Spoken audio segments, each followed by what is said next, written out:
As-Sunnah, As-Sunnah, As-Sunnah Foundation. As-Sunnah, As-Sunnah, As-Sunnah Foundation.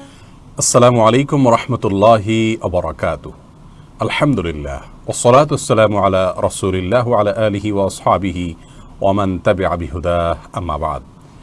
সুপ্রিয় দর্শক, দেশে কিংবা প্রবাসী যে যেখান থেকে আমাদের সঙ্গে আজকের এই সরাসরি প্রশ্নোত্তরমূলক অনুষ্ঠান শরীআই সমাধানে যোগ দিয়েছেন, আপনাদের সকলকে সাদর আমন্ত্রণ জানাচ্ছি আজকের পর্বে।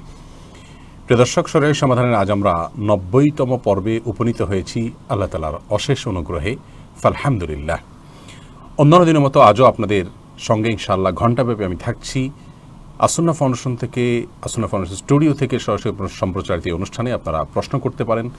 প্রশ্ন করার জন্য বাংলায় সংক্ষেপে এই পোস্টের মন্তব্য ঘরে আপনাদের প্রশ্নগুলোকে টাইপ করুন এবং যথাসম্ভব জীবনঘনিষ্ঠ প্রশ্ন করবার চেষ্টা করুন। অন্যান্য দিনের মতো আজও আপনাদের প্রতি আহ্বান থাকলো, যেহেতু একটি কোরআন এবং হাদিস ভিত্তিক ইলম বা জ্ঞানের অনুষ্ঠান, অতএব কোরআন এবং হাদিসের জ্ঞানকে ছড়িয়ে দেওয়ার লক্ষ্যে এই পোস্টটি যথাসম্ভব বেশি থেকে বেশি শেয়ার করুন এবং ওয়াচ পার্টি করুন, অন্যদেরকে জানার সুযোগ করে দিন। এই পোস্টটি আপনারা আমাদের ফেসবুক পেজে, ভেরিফাইড ফেসবুক পেজে দেখতে পাচ্ছেন, সেই সাথে আসুন্নাহ ফাউন্ডেশনের ভেরিফাইড ফেসবুক পেজে এবং আমাদের ইউটিউব চ্যানেল আসুন্নাহ ফাউন্ডেশন আপনারা দেখতে পাচ্ছেন। প্রিয় দর্শক, আমরা শাওয়াল মাসের একেবারে শেষ প্রান্তে অবস্থান করছি। যারা এখনও শাওয়ালের 6টি নফল সিয়াম, সুন্নাত সিয়াম, যেগুলো অনেক বেশি ফজিলতপূর্ণ এবং গুরুত্বপূর্ণ, সেগুলো রাখার এখনও বাকি আছে। সপ্তাহখানেক এর মতো সময় এখনও অবশিষ্ট আছে। এর মধ্যে আমরা সেই সিয়ামগুলো রেখে শেষ করার চেষ্টা করি। হজের মাস আরম্ভ হয়ে গেছে। হজের মাসের মাসগুলো, এই 3টি মাস, এগুলোকে একই সঙ্গে হজের মাসের পাশাপাশি সম্মানিত 4 মাসের 3 মাসও বলা হয়, যার কারণে সম্মানিত মাস হিসাবে এই মাসগুলোতে পাপাচার থেকে বেঁচে থাকার জন্য আপ্রাণ চেষ্টা করি।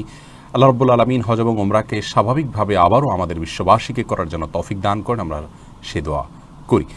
আর বিলম্ব না করে চলুন আপনাদের কৃত প্রশ্নগুলোর উত্তর দেওয়ার পালায়। আমি শুরুতে দেখতে পাচ্ছি এমডি মুজাহিদুল ইসলাম, আপনি জানতে চেয়েছেন এসপিসি সম্পর্কে, আপনি সংক্ষেপে বলেছেন, এসপিসি সম্পর্কে বিস্তারিত জানতে চাই। ভাই মুজাহিদুল ইসলাম, এসপিসি সম্পর্কে আমরা সংক্ষিপ্ত একটি প্রশ্ন উত্তরে বলেছিলাম যে এ বিষয়ে আমাদের অথরাইজড ইসলামিক ফিনান্স বিশেষজ্ঞগণ এবং প্রতিষ্ঠান তারা গবেষণা করেছেন, করে আমাদের নিশ্চিত করেছেন যে এটি এমএলএমকেই ভিন্নভাবে উপস্থাপন করা হয়েছে এবং নানা কারণে ইসলামের শরিয়ার দৃষ্টিকোণ থেকে এই ব্যবসায় সম্পৃক্ত হওয়া জায়েজ নয়। আমাদের এই সংক্ষিপ্ত উত্তরের পর এসপিসি তরফ থেকে এক ভদ্রলোক আমাদের অফিস থেকে এসছেন, তিনি এসপিসির তরফ থেকে এসছেন বলে নিজের পরিচয় দিয়েছেন এবং তিনি আমাদেরকে মামলা করার হুমকিও তিনি দিয়েছেন, যে তারা আমাদের বিরুদ্ধে মামলা করবেন, এ ধরনের ভয়ভীতি তারা দেখিয়েছেন। তারপরেও এসপিসি সম্পর্কে আলহামদুলিল্লাহ জাতীয় দলের অন্যতম ক্রিকেটার এবং মাননীয় সংসদ সদস্য মাশরাফি বিন মুর্তজা, তিনি তার ভেরিফাইড ফেসবুক পেজেও তাদের প্রতারণার বিষয়ে বিস্তারিত বলেছেন। আমরা এসপিসি সম্পর্কে বিস্তারিত একটি আর্টিকেল ইতিমধ্যে আমাদের হাতে এসছে, প্রস্তুত করা, আমাদের বিশেষজ্ঞগণ যেটি প্রস্তুত করেছেন সেটি আমি দেখেছি এবং সেখানে প্রয়োজনীয় আপনার সংযোজন বিয়োজন যা দরকার সেটি করা হয়েছে। শরিয়ার দৃষ্টিকোণ থেকে এটি হারাম কেন সেটির বিস্তারিত ব্যাখ্যাও প্রায় প্রস্তুত হওয়ার পথে। ইনশাআল্লাহ অচিরেই সেটি আর্টিকেল আকারে আমাদের পেজে আমরা প্রচার করব শরিয়ার দৃষ্টিকোণ থেকে, এবং এটি কেন প্রতারণা সেই দৃষ্টিকোণ থেকেও, অর্থাৎ ব্যবসায়িক দৃষ্টিকোণ থেকেও এটিকে বিশ্লেষণ করে আমরা পূর্ণাঙ্গ ফতোয়া প্রকাশ করব, যেহেতু আমরা সংক্ষেপে বলেছি। সেজন্য আপনাদেরকে ধৈর্য ধারণ করার অনুরোধ রইল, কারণ এই ধরনের বিষয়ে দায়িত্বশীলতার সাথে পরিপূর্ণ ব্যাখ্যা সহ প্রকাশ করতে হবে, কারণ এসপিসি বা এই ধরনের কোনো প্রতিষ্ঠানের প্রতি আমাদের যেরকম কোনো বিরাগ নেই, আবার লক্ষ লক্ষ দর্শক সেখানে, লক্ষ লক্ষ গ্রাহক সেখানে সংযুক্ত হয়েছেন, তাদেরও কোনো যেন ক্ষতি না হয় এবং তারা যেন কোনো ভুল ফতোয়ার শিকার না হন, সেজন্য দায়িত্বশীলতার জায়গা থেকে আমরা পুঙ্খানুপুঙ্খ জেনে তারপরে আমরা এ বিষয়ে কাজ করার চেষ্টা করছি। এসপিসি কর্তৃপক্ষর তরফ থেকে এসছেন বলে পরিচয় দেওয়া ভদ্রলোককে আমরা আমাদের ইসলামিক ফিনান্স বিশেষজ্ঞ মুফতি আবদুল্লাহ মাসুমের নাম্বার দিয়ে দিয়েছি এবং বলেছি আপনাদের এসপিসির বক্তব্য তাকে জানান। অতএব তাদের বক্তব্য তাদেরকে জানানোর সুযোগও দেওয়া হয়েছে। পুরো বিষয়কে আমলে রেখে বিস্তারিত আর্টিকেল আকারে ইনশাআল্লাহ আসছে। ইতিমধ্যে সময় নিউজ সহ বিভিন্ন টেলিভিশন নিউজে আপনারা দেখেছেন গত কয়েক মাস আগে তাদের দায়িত্বশীল একজনকে পুলিশ গ্রেপ্তারও করেছে এবং পুলিশ বলেছে যে অর্থ হাতিয়ে এ ধরনের প্রতিষ্ঠানগুলো আপনার উধাও হয়ে যায়, এই জাতীয় প্রতিষ্ঠানগুলোর সঙ্গে এটাকে তুলনা করা হয়েছে। পুলিশ বলেছেন বা বিভিন্ন আপনার প্রতিবেদনে সময় টিভি সহ কয়েকটা প্রতিবেদন উঠে এসেছে। যাই হোক, সব বিষয়গুলোকে সামনে রেখে বিশেষ করে তাদের পলিসিকে অ্যানালাইসিস করে শরিয়া ব্যাখ্যা আমাদের দেওয়া কর্তব্য। আমাদের দেওয়া সংক্ষিপ্ত এই সমাধান বা প্রশ্ন উত্তর যদি ভুল থেকে থাকে আমরা ইনশাআল্লাহ অবশ্যই সেটাকে প্রত্যাহার করে নিব, আর যদি সঠিক হয়ে থাকে তাহলে সেটাকে বিস্তারিত বিশ্লেষণের মাধ্যমে প্রমাণ করব। তবে এটুকু জানিয়ে রাখি যে আমরা সংক্ষিপ্ত আকারে যেটি বলেছি সেটা এদের বিষয়ে বিস্তারিত ধারণা নিয়ে তারপরেই আমরা বলেছি, শুধুমাত্র বিস্তারিত ফতোয়াটি এখন প্রকাশের অপেক্ষায়। আল্লাহ তাআলা আমাদের সকলকে কোরআন এবং হাদিস মোতাবেক চলার তৌফিক দান করুন। এরপর যে প্রশ্ন আমি দেখতে পাচ্ছি, হাফিজ সাইফুল ইসলাম, আপনি জানতে চেয়েছেন একটি ভিডিওতে আপনি বলেছেন ফ্রি ফায়ার ও পাবজি গেম বন্ধ হতে চলছে, কিন্তু বিভিন্ন পত্রপত্রিকা দেখা যাচ্ছে যে এই গেমগুলো এখনও বন্ধ হচ্ছে না, কোনটা সঠিক? দেখুন ভাই সাইফুল ইসলাম, প্রথম কথা হলো যে এ বিষয়ে বিভিন্ন গণমাধ্যমে জাতীয় পত্রপত্রিকা এবং টেলিভিশন নিউজগুলোতে আপনারা অনেকেই দেখেছেন যে স্বরাষ্ট্র মন্ত্রণালয় এবং শিক্ষা মন্ত্রণালয় সুপারিশ করেছে এগুলো বন্ধ করার জন্য। টেলিযোগাযোগ মন্ত্রণালয়ের কাজ হলো এটি বন্ধ করা, ব্যবস্থা গ্রহণ করা। তারা এটাকে এই মুহূর্তে সরাসরি বন্ধ না করে বরং এটাকে বন্ধের জন্য বোধহয় সুদূর প্রসারের পরিকল্পনা নিচ্ছেন, এবং এই মুহূর্তে বন্ধ করার না করারও একটা কারণ তারা দেখিয়েছেন, তা হলো যে তরুণ এবং কিশোর যারা ইতিমধ্যে এটার এডিকশনে আপনার আক্রান্ত হয়ে গেছেন তারা কোনো বাজে রিয়্যাক্ট যেন না করে সেই বিষয়গুলো মাথায় রেখে তারা বিবেচনা করছেন। কিন্তু আমরা আশা করব জোরালোভাবে যে সুপারিশ দুটি মন্ত্রণালয় করেছে সেটি যেন বাস্তবায়ন হয়। এটি আমাদের সমাজের জন্য, আমাদের পরিবারগুলোকে রক্ষা করার জন্য, আমাদের তরুণ প্রজন্মকে ধ্বংসের হাত থেকে রক্ষা করার জন্য অবশ্যই জরুরি। গত দুদিন আগেও আমরা জাতীয় দৈনিকে দেখেছি যে একটি কিশোর এই জাতীয় গেম খেলতে না দেওয়ার কারণে সে আত্মহত্যা করেছে। অর্থাৎ এই গেমগুলো আমাদের যুবকদের শুধু জীবনকে ধ্বংস করে তাদের মধ্যে স্থূলতা বাড়াচ্ছে, তাদেরকে মেধাহীন করে দিচ্ছে, তাদেরকে নেশাগ্রস্ত করে দিচ্ছে, তাদেরকে অপরাধ প্রবণ করে দিচ্ছে, শুধু সেগুলোই নয় তাদের জীবনও শেষ করে নিচ্ছে। অতএব এগুলো বন্ধ হবে আমরা সে আশা করছি ইনশাআল্লাহ বিদিনিল্লাহ। রেদওয়ান ভূঁইয়া, আপনি জানতে চেয়েছেন সদ্য পাঁচকল্লির টুপি নিয়ে একটি ভিডিও ভাইরাল হয়েছে, ইসলামে পাঁচকল্লির টুপি বা নির্দিষ্ট কোনো ধরনের টুপির কথা বলা আছে কি না? ভাই রেদওয়ান, পাঁচকল্লি টুপি বা যে কোনো ধরনের টুপি ইসলাম শরিয়াতে পরার গুরুত্ব কি এ সম্পর্কে অনেক উলামা ইকরাম বলেছেন এটি নবী সাল্লাল্লাহু আলাইহি ওয়াসাল্লাম সাহাবা ইকরামের সুন্নতে আদা বা অভ্যাসগত সুন্নত। আরবিয়ানরা এই ধরনের পোশাক পরতেন, খালি মাথা থাকতেন না, জাস্ট এটুকু। শরিয়াত দৃষ্টিকোণ থেকে এটি ইবাদত হিসাবে সুন্নাহ, যেটাকে বলা হয় সুন্নতে ইবাদা, সেরকম কোনো সুন্নাহ নয় এসেন ওলামাদের বক্তব্য। তার কারণ হলো এই টুপি পরার বিশেষ কোনো ফজিলত বা এর কোনো মর্যাদা বা এর কোনো গুরুত্ব অথবা এর কোনো নির্দেশ নবী সাল্লাল্লাহু আলাইহি ওয়াসাল্লাম বিশেষভাবে বর্ণনা করেননি। জাস্ট তিনি ব্যবহার করেছেন। তার খাদ্য তালিকা যে বিষয়গুলো রয়েছে এগুলো যেরকম সুন্নতে আদা, টুপিটা এরকম সুন্নতে আদা বা অভ্যাসগত সুন্নত। যদি কেউ নবী সাল্লাল্লাহু আলাইহি ওয়াসাল্লাম অনুকরণ করে থাকে তাহলে তিনি সওয়াবের ভাগীদার হবেন। এটি অনেক উলামা ইকরামের বক্তব্য। আবার অনেক উলামা ইকরাম এটাকে সুন্নতে ইবাদা হিসাবে স্থির করেছেন। কিন্তু টুপির কোনো ধরন হাদিসের কোথাও উল্লেখ হয়নি যে এই ধরনের টুপি হতে হবে, বরং এটি যে কোনো ধরনের হতে পারে। সেটা পাঁচকল্লি হতে পারে, জারি টুপি হতে পারে, বা হার্ড যে টুপিগুলো আছে সেরকম কোনো টুপি হতে পারে। যে কোনো টুপি হলেই হবে যেটি মাথা ঢাকতে সহায়তা করে।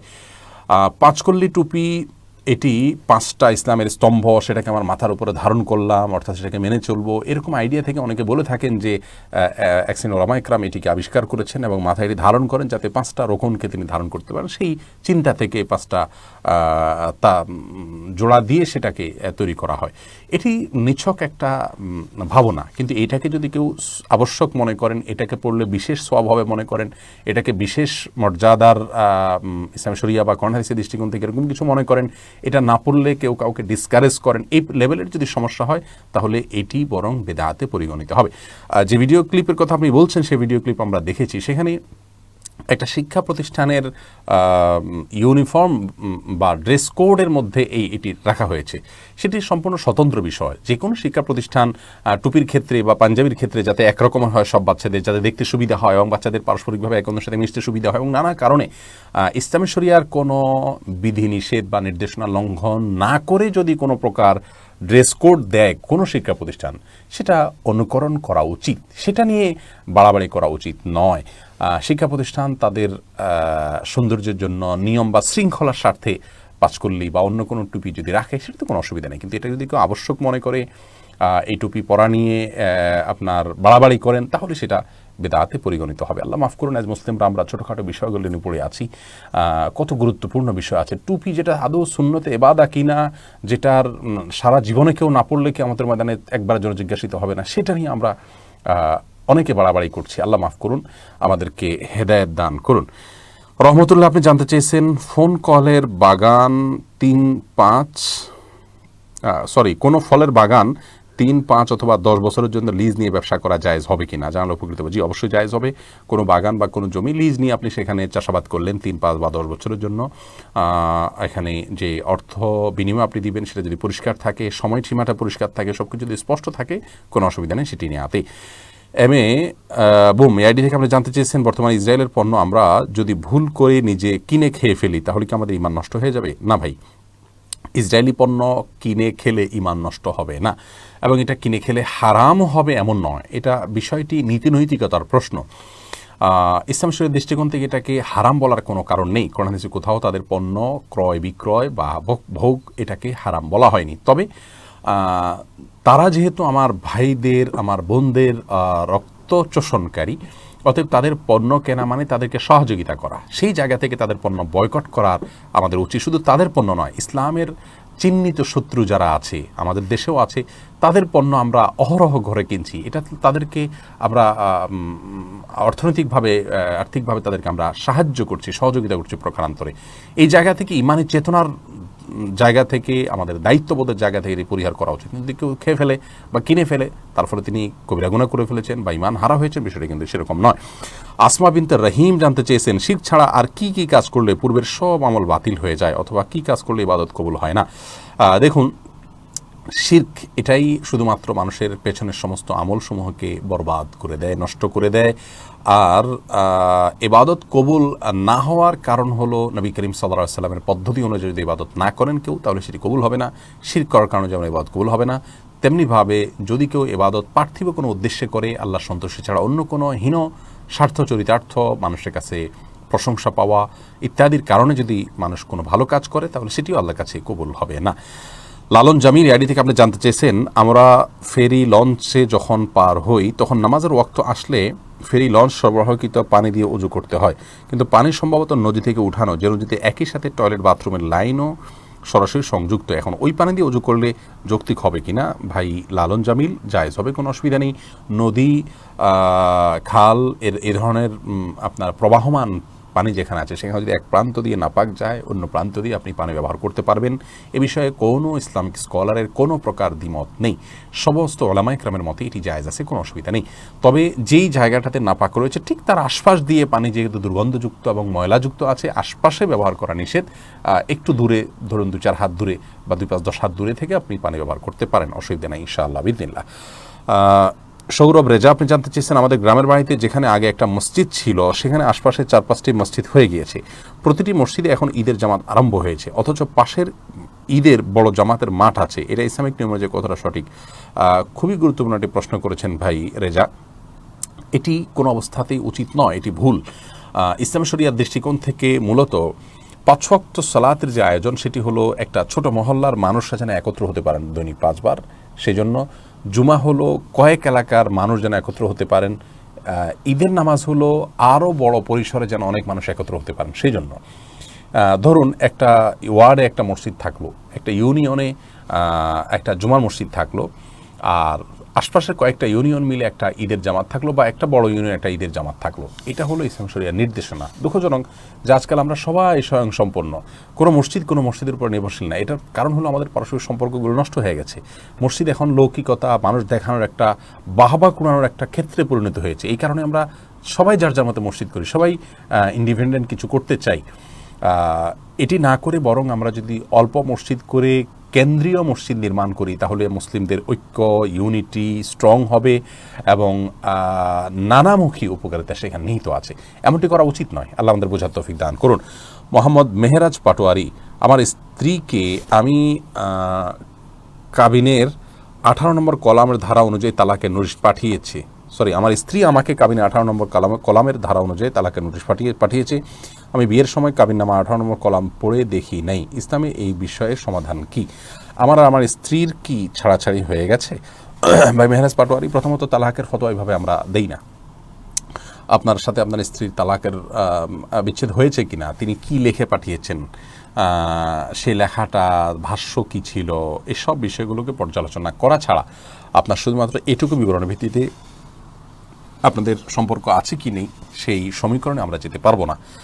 এজন্য অনুগ্রহ করে আপনি আপনার কাবিননামা এবং আপনার স্ত্রী আপনাকে যে তালাকনামা পাঠিয়েছেন, নোটিশ পাঠিয়েছেন, সেটা এই দুইটা নিয়ে একজন বিজ্ঞ আলেমের সঙ্গে সাক্ষাৎ করলে ইনশাআল্লাহ তিনি আপনাদেরকে সমাধান দিবেন। মোহাম্মদ মহসিন ইমাম, আপনি জানতে চেয়েছেন পারিবারিক কবরস্থান 4 লেন করার জন্য সরকার অধিগ্রহণ করেছে। কবরস্থান বিক্রির অর্থ কি পারিবারিক কাজে ব্যবহার করা যাবে? কবরস্থান যদি কেউ ওয়াকফ করে গিয়ে থাকেন এটাকে কবরস্থান হিসেবে ব্যবহারের জন্য, তাহলে গভর্নমেন্ট এটাকে যদি অধিগ্রহণ করে তাহলে তার মূল্য দিয়ে আরেকটি কবরস্থান কিনতে হবে, যাতে কিছু করতে হবে, নিজেরা ভোগ করতে পারবেন না। আর যদি এটা ওয়াকফ না করা হয়, এমনি কবর দেওয়া হলো জাস্ট নিজেদের জায়গাতে, এরকম হয়, তাহলে সেক্ষেত্রে অবশ্যই সে অর্থ তারা ভোগ করতে পারবেন। রহমতুল্লাহ, আপনি অক্ষ করা বলতে ধরুন আপনার দাদা বাবা কেউ একজন এটাকে কবরস্থানের জন্য দান করে দিয়ে গেছেন, তাহলে এটা অক্ষ হয়ে গেল। অক্ষ বলতে সরকারিভাবে রেজিস্ট্রেশন হওয়া জরুরি না, দান করে দিয়েছেন, এটাই অক্ষ। রহমতুল্লাহ, এর থেকে আমরা জানতে চেয়েছেন ঘন ঘন ভূমিকম্প হচ্ছে, অনেকে বলছেন কিয়ামতের আগে ভূমিকম্পের পরিমাণ বেড়ে যাবে। জি ভাই রহমতুল্লাহ, কিয়ামতের আগে ভূমিকম্পের পরিমাণ বেড়ে যাবে, এমন বিভিন্ন বিবরণ রয়েছে। সেই সাথে মানুষের মধ্যে কিছু অপরাধের প্রবণতা যখন বাড়বে, যাকাত না দেওয়া, তারপরে অশ্লীলতার বৃদ্ধি হওয়া, এই জাতীয় সমস্যাগুলো যখন মানুষের মধ্যে ব্যাপক হারে বৃদ্ধি পাবে, তখনও ভূমিকম্পের পরিমাণ বেড়ে যাবে। আল্লাহ তাআলা আমাদের কে হেফাজত করুন, তওবায়ে নাসুহা করার তৌফিক দান করুন। আল্লাহর আযাব বা গজব থেকে আল্লাহ তাআলা আমাদেরকে হেফাজত করুন। যে কোনো বিপদ থেকে আমাদের দেশকে, আমাদের সমাজকে, আমাদের সবাইকে আল্লাহ তাআলা রক্ষা করুন, আমরা সেই দোয়া করি। এরপরে রাফি ভূঁইয়া, আপনি জানতে চেয়েছেন আমরা যদি জান্নাত লাভের আশায় কোনো আমল করলে সেটা কি স্বার্থপরতা হবে? না ভাই রাফি ভূঁইয়া, জান্নাত লাভের আশায় কোনো আমল করলে সেটি স্বার্থপরতা নয়। আর যদি এটাকে স্বার্থপরতা আপনি বলেনও, তাহলে আমরা বলবো এইটুকু স্বার্থপর হওয়ার নির্দেশ বরং ইসলাম আমাদেরকে দিয়েছে। ভালো কিছু পাওয়ার জন্যই তো আমরা কাজ করব, সেটাকে আপনি যদি স্বার্থপরতা বলেন তাহলে স্বার্থপরতাই, এটুকু স্বার্থপরতা অবশ্যই জায়েজ আছে। অনেকেই বলেন যে, যেমন অনেক বক্তাগণ ইসলামিক আলোচনায় বা মাহফিলে বলেন, জান্নাত ও দো জখসে ইয়া রব ক্যা করো আরজু হ্যায় মাই তুঝে দেখা করো, অর্থাৎ জান্নাত আর দুজক দিয়ে কী করবো হে আল্লাহ, আমি আপনার সাথে সাক্ষাৎ করতে চাই। এই জাতীয় কথা অনেক বক্তারা বলেন। এই কথা কোনো হাদিসের সাথে সামঞ্জস্যপূর্ণ কথা নয়, বরং নবী করিম সাল্লাল্লাহু আলাইহি ওয়াসাল্লাম আল্লাহর কাছে জান্নাত চেয়েছেন এবং আল্লাহ তাআলা নিজেই জান্নাত পাওয়ার জন্য আমলের কথা বলেছেন। তাহলে বোঝা গেল জান্নাত প্রাপ্তির জন্য আমল করা এটাই ইসলামের নির্দেশ। অতএব এখানে জান্নাতেও আমি চাই না, আমি আল্লাহকে সন্তুষ্ট করতে চাই, তো সেটাও তো এক প্রকার স্বার্থ হয়। সবচেয়ে বড় কথা হলো এই ধরনের অতি ভালো হওয়ার নির্দেশ ইসলাম দেয়নি। অতএব জান্নাতকে লক্ষ্য করে টার্গেট করে ইবাদত করতে কোনো অসুবিধা নেই। এরপরে মাকসুদাতুন শাকি, আপনি জানতে চেয়েছেন স্বামী শারীরিকভাবে অক্ষম হলে স্ত্রীর করণীয় কি? বোন, যদি স্বামী শারীরিকভাবে অক্ষম হন তাহলে সেক্ষেত্রে স্বামীকে ট্রিটমেন্ট করিয়ে যদি সুস্থ করে তোলা যায় আলহামদুলিল্লাহ ভালো। আর যদি সেরকম সুযোগ কম থাকে বা সেটা না হয়, তাহলে সেক্ষেত্রে স্ত্রীর অধিকার আছে স্বামীকে ত্যাগ করার জন্য আদালতের শরণাপন্ন হওয়া বা মিউচুয়ালি দুই পক্ষের লোকজন বসে তার কাছ থেকে তালাক নিয়ে নেওয়া, এই অধিকার স্ত্রীর রয়েছে। কাবিননামা 18 নম্বর কলাম যদি পূরণ হয়ে থাকে এবং সেখানে সিগনেচার করে থাকেন স্বামী, তাহলে সেক্ষেত্রে স্বামী তার মৌলিক চাহিদা পূরণ করতে অক্ষম, এটার ভিত্তিতে, এটার যদি শর্ত উল্লেখ থাকে তাহলে এটার ভিত্তিতে তিনি তালাক গ্রহণ করতে পারবেন, তালাক দিতে পারবেন না, তালাক গ্রহণ করতে পারবেন। অর্থাৎ এক কথায় তিনি বিচ্ছেদের চিন্তা করতে পারেন, তবে তার আগে ট্রিটমেন্ট এবং তাকে সুস্থ করে তোলা এই বিষয়গুলোর জন্য পদক্ষেপ নেওয়ার অধিকার তার রয়েছে। ফরহাদ ফাতেমা, আপনি জানতে চেয়েছেন মানুষের ছায়ার ছবি বা হাত পা এর ছবি কি বাধাই করে ঘরে ঝুলিয়ে রাখা যাবে?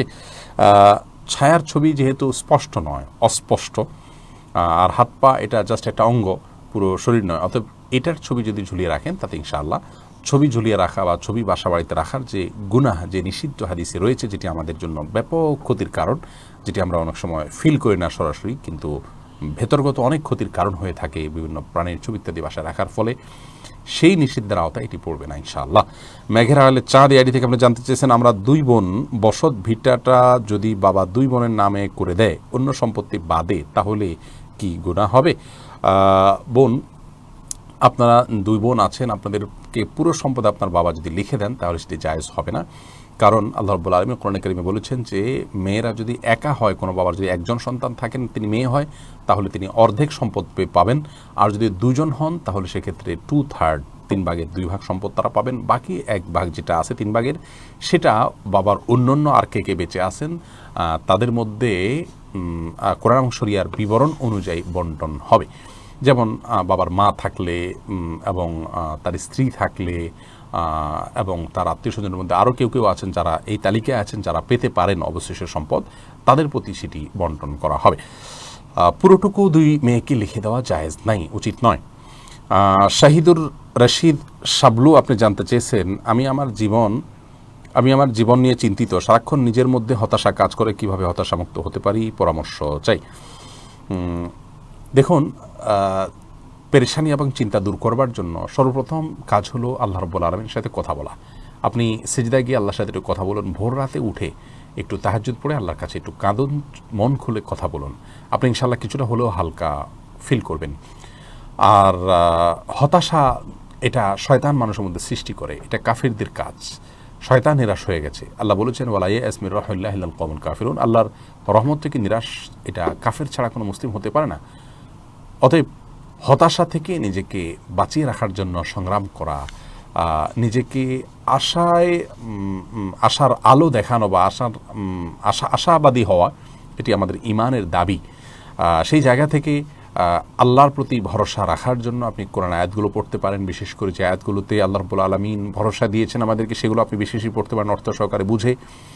আর দুরূদ বেশি করে পড়তে পারেন, ইস্তেগফার বেশি করে পড়তে পারেন। আর যেটি শুরুতে বলেছি সেই আমলটি করবেন, ইনশাআল্লাহ আল্লাহ তাআলা আপনাকে হেফাজত করবেন। নামাজ পড়ে খুব লম্বা দীর্ঘ রুকু সিজদা, খুব সময় নিয়ে নামাজ পড়ে আল্লাহর কাছে দুহাত তুলে চোখের পানি ফেলে দোয়া করবেন, ইনশাআল্লাহ আপনি কিছুটা হলেও ভারমুক্ত হবেন। আরিফুল ইসলাম রাজব আলী আপনি জানতে চেয়েছেন 19 টাকা লোড দিয়ে 20 টাকা নেওয়া যাবে কি না? যাবে, 19 টাকা লোড দিয়ে 20 টাকা নিতে পারবেন। এমডি রোমান হুসাইন আপনি জানতে চেয়েছেন জুমার নামাজ 1 রাকাত পেলে কি করণীয়, দয়া করে জানাবেন। জুমার নামাজ যদি কেউ 1 রাকাত পায় তাহলে সেক্ষেত্রে অপর 1 রাকাত তিনি সাথে যুক্ত করে পড়ে নেবেন। 1 রাকাত পেলে তাকে জোহর 4 রাকাত পড়তে হবে, এমন কোনো কথা নেই। জাহিদুল ইসলাম ফরহাদ জানতে চেয়েছেন গীবত চর্চা বন্ধ করার জন্য কি করতে পারি, পরামর্শ দিলে ভালো হয়। ভাই জাহিদ, আল্লাহ তাআলা আপনার এই চেতনাকে ধরে রাখার তৌফিক দান করুন, এর কারণে আল্লাহ তাআলা উত্তম বিনিময় দান করুন। সাধুবাদ জানাচ্ছি যে আপনি গীবত পরিহার করার প্রয়োজনীয়তা অনুভব করছেন। দেখুন, গীবত পরিহার করার জন্য প্রথমত যেই পরিবেশে যে বন্ধু বান্ধবদের সাথে গীবত হয়, যে মজলিসগুলোতে গীবত হয়, সেই মজলিসগুলোকে অ্যাভয়েড করতে পারলে ভালো। যেমন ধরুন, চায়ের দোকানের কোনো আড্ডায় দেখা গেল খুব বেশি গীবত হয়, তাহলে সে আড্ডায় যাবেন না। কোনো লোকের কাছে গেলে তিনি খুব বেশি গীবত বলেন বা গীবত বলা বলি হয়, সেখানে যাবেন না। কারো গীবত হয়ে গেলে তার জন্য আল্লাহর কাছে দোয়া করবেন, পরক্ষণে অনুশোচনা করবেন এবং সম্ভব হলে নিজের প্রতি নিজে বিভিন্ন রকমের দণ্ড আরোপ করবেন, যে 10 টাকা দান করা ইত্যাদি, এটা করা। তাহলে ইনশাআল্লাহ গীবত করার যে অপরাধ আছে সেখান থেকে আপনি বের হয়ে আসতে পারবেন। এরপরে ভাই মাহফুজুর রহমান আপনি জানতে চেয়েছেন আমার মেয়ের বয়স এখন প্রায় 9 মাস। আমার মেয়ে 7 মাসে হয়েছিল। অপুষ্ট হওয়ার কারণে তখন অনেকদিন হাসপাতালে থাকা লেগেছিল, যার কারণে আকিকা দেওয়া হয়নি। এখন আকিকা দিলে হবে কিনা? দ্বিতীয় প্রশ্ন হলো আপনার কোরবানির ঈদের মাসে আকিকা দেওয়া যায় কিনা? জি, কোরবানির ঈদের মাসে আকিকা দেওয়া কোনো অসুবিধা নেই। আর আপনার বাচ্চার আকিকা যেহেতু তখন দিতে পারেন না, বিশেষ ব্যস্ততার কারণে, এখন দিতে পারেন, কোনো অসুবিধা নেই। ইমরান হোসেন জানতে চেয়েছেন কোনো খাবারের হোটেলে মদ বিক্রি করলে সেই হোটেলে খাবার খাওয়া যাবে কিনা? যাবে। আপনি আপনার খাবার, হালাল খাবার যদি খান সেটা খেতে কোনো অসুবিধা নেই। মদ আপনি পান না করলেই আপনার আর কোনো দায় থাকবে না। কিন্তু যদি ভালো পরিবেশ থাকে, ভালো কোনো হোটেল থাকে আশেপাশে যেখানে মদ সরবরাহ হয় না, তাহলে সেখানে খাওয়াটা আপনার জন্য উচিত। কারণ অন্যায়কারী, অপরাধকারী আপনার আশপাশে বসে একজন অপরাধ করছেন, তার সঙ্গ ত্যাগ করতে পারলে ভালো, অসৎসঙ্গ সেই জায়গাতেই। কিন্তু আপনি সেখানে বসে খেলে যে কোনো গুনাহ হবে বা হারাম হবে এমন কিছু নেই।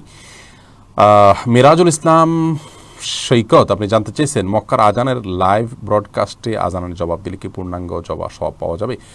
জি, অবশ্যই আপনি লাইভ আজানের ব্রডকাস্ট সরাসরি সম্প্রচার শুনে সেটাকে যদি অনুসরণ করে আপনি আজানের জবাব দেন, আশা করা যায় ইনশাআল্লাহ আপনি পূর্ণাঙ্গ সওয়াব পাবেন, কারণ আপনি আজানের জবাব দিচ্ছেন এবং সেটা লাইভ জবাবই দিচ্ছেন। যদি রেকর্ডেড হতো বা কোনো জায়গায় রেকর্ডেড কোনো রেডিওতে টিভিতে হয়, সেটা জবাব দিলে আপনি আজানের জবাব দেওয়া যে ফজিলত সেটি পাবেন না। মোহাম্মদ কাজী শাহরিয়ার সাকিব জানতে চেয়েছেন পেপসি, কোকা কোলা, 7 আপ ইত্যাদি কি হারাম? পেপসি কোলা, কোকাকোলা, 7 আপ ইত্যাদি পান করাকে সরাসরি হারাম বলা যাবে না, কারণ এগুলোতে হারামের কোনো উপাদান আছে বলে নিশ্চিত নই আমরা। তবে বলা হয়, লোকমুখে প্রচলিত আছে যে পেপসি, কোকাকোলা ইত্যাদিতে এমন একটি উপাদান দেওয়া হয় যেটা অনুল্লেখ্য থাকে। আর এগুলো যেহেতু মানে ইয়াহুদিবাদী এবং তাদের প্রাধান্য নির্ভর কোম্পানি, সেজন্য এখানে যদি অজানা কোনো উপাদান থাকে তাহলে সেক্ষেত্রে একজন ইমানদারের জন্য অবশ্যই সেটা বর্জন করা উচিত। সবচেয়ে বড় কথা হলো এটা স্বাস্থ্যের জন্য ক্ষতিকর, এ বিষয়ে কারোর কোনো দ্বিমত নাই। আর স্বাস্থ্যের জন্য ক্ষতিকর কোনো কিছু আমাদের জন্য গ্রহণ করা অনুচিত, সেই জায়গাতে এগুলো বর্জন করা উচিত এবং ভালো। কিন্তু এটাকে হারাম বলতে হলে হারাম কোনো উপাদান আছে সেটি প্রমাণ করতে হবে। সেটি যেহেতু প্রমাণিত নয়, অতএব এটাকে সরাসরি হারাম বলা যাবে না, কিন্তু পান করা ইমানদারের জন্য তাকওয়ার খেলাফ বা অনুচিত আমরা বলতে পারি বড়জোর। জান্নাতুল ফেরদাউস আপনি জানতে চেয়েছেন, কাউকে শয়তান বলে বকা দিলে কি গুনাহ হবে? হ্যাঁ বোন, অবশ্যই গুনাহ হবে। আপনি কাউকে শয়তান বলে বকা দিতে পারেন না। কাউকে কাফের বলা, কোনো মানুষ কখনো শয়তান হতে পারে না, এত খারাপ হতে পারে না। যে যত খারাপ না তাকে তত খারাপ বললেন আপনি। কেউ চুরি করেন, আপনি তাকে চোর বললেন, এটা যেরকম অপরাধ হবে কাউকে শয়তান বলা একই রকম অপরাধ হবে। এটা জায়েজ নাই, নিষেধ রয়েছে হাদিসে। ফাতেমা জান্নাত বোন আপনি জানতে চেয়েছেন, কিয়ামতের আলামত সম্পর্কে অনেকেই আলোচনা করছেন, এতে অনেকে বিভ্রান্ত হচ্ছেন। একজন তো এখন থেকে শহর ছেড়ে গ্রামে গিয়ে চাষাবাদ করতে আহ্বান জানাচ্ছেন, তার অনেক অনুসারী তৈরি হয়ে গেছে। মৌলিকভাবে যদি আপনি এই বিষয়ে কিছু বলতেন, এতে অনেকেই উপকৃত হতো। বোন, কিয়ামতের আলামত সম্পর্কে আমাদের ছোট্ট একটা পুস্তিকা আছে, কিয়ামতের 131 আলামত। সেগুলো অবশ্য সংক্ষেপে, সেটার বিস্তারিত বিশ্লেষণ এবং ব্যাখ্যা করা দরকার।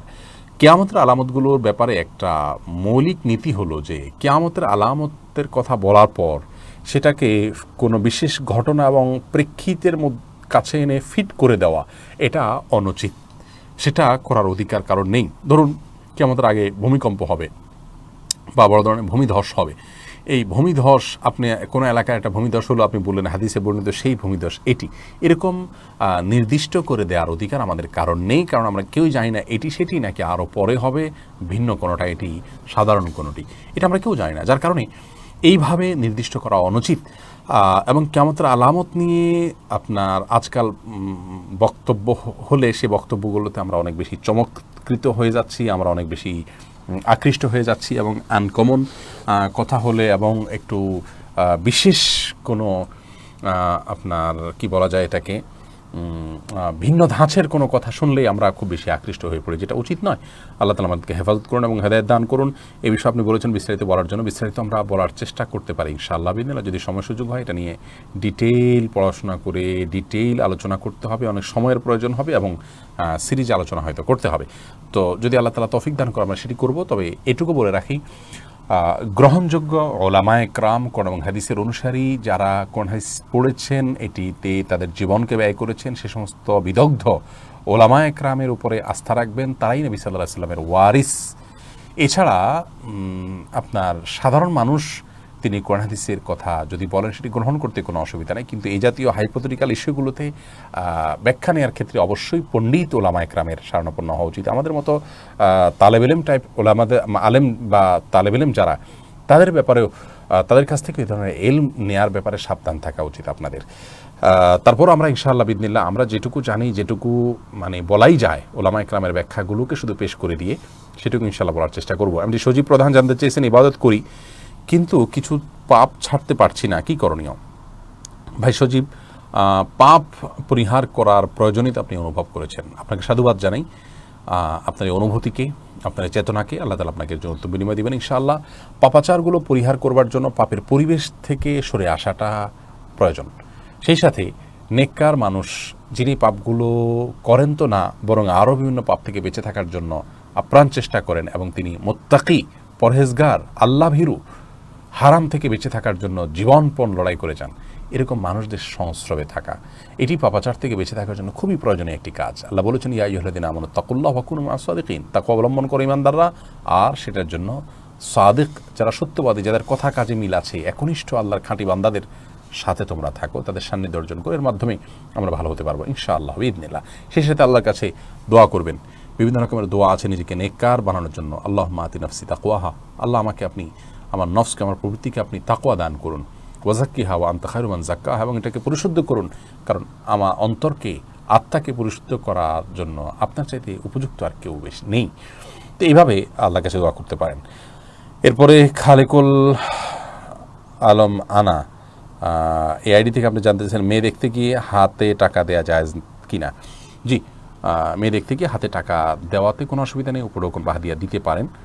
শামীম জানতে চেয়েছেন একজনই চাকরি প্রার্থী আর ওনাকে নিবে কর্তৃপক্ষ, কিন্তু কর্তৃপক্ষ এটাও জানে তার এই পোস্টে চাকরি করার জন্য যে সার্টিফিকেট দরকার সেটা তার নেই, সেক্ষেত্রে সার্টিফিকেট কিনে ওই পোস্টে জয়েন করতে হবে, সেক্ষেত্রে কি তার উপার্জন হালাল হবে? উপার্জনটা হালাল হয়ে যাবে, কিন্তু এই প্রতারণাটার কারণে সে জঘন্য অপরাধী হবে আল্লাহর কাছে, এবং এর জন্য তাকে কিয়ামতের ময়দানে জবাবদিহি করতে হবে। তিনি প্রতারণা করেছেন, তিনি মিথ্যা কথা বলেছেন, যেগুলো কোনো ইমানদার কখনো জান গেলেও করতে পারেন না। জেনে শুনে এ ধরনের কাজ করা হারাম এবং জঘন্য হারাম, কয়েকটি হারামের সমাবেশ এখানে হচ্ছে। কিন্তু কাজটা যদি বৈধ হয় এবং তিনি যদি উপার্জন করেন তার পরিশ্রম দিয়ে, তাহলে পারিশ্রমিকটা মৌলিকভাবে হারাম হবে না ইনশা আল্লাহু বিইذনিল্লাহ। এরপরে জাকারিয়া হোসেন জানতে চেয়েছেন শালীনতা বজায় রেখে সমালোচনা করলে কি গীবত হবে? ভাই, গীবতের বিষয়টা আসলে শালীনতা অশালীনতার বিষয় নয়। আপনি কারোর শালীন ভাষায় যদি তা দুর্নাম করেন তবুও সেটি গীবত হবে। গীবত মানেই হলো নবী সাল্লাল্লাহু আলাইহি সাল্লামের সংজ্ঞা বলেছেন যিকরুকা আখাক মা ইয়াকরাহুহু, আপনার ভাইয়ের অগোচরে বা বোনের অগোচরে এমন কোনো কথা বললেন যেটা তার সামনে বলে তিনি মনে কষ্ট পাবেন। শালীনভাবে যদি আপনি কাউকে বলেন যে ভদ্রলোক মিথ্যা বলেছেন, উনি চুরি করেছেন, উনি এটা করেন, উনি সেটা করেন, তার দুর্নাম যদি আপনি করেন, কিন্তু শালীন ভাষায়, তিনি কষ্ট পাবেন কিনা? যদি কষ্ট পাবেন এরকম কথা হয় তাহলে সেটা তার পেছনে বলাটা গীবত বলে বিবেচিত হবে। গীবত জায়েজ কখন সে বিষয়ে আমাদের একটা ভিডিও আছে, দেখে নিতে পারেন।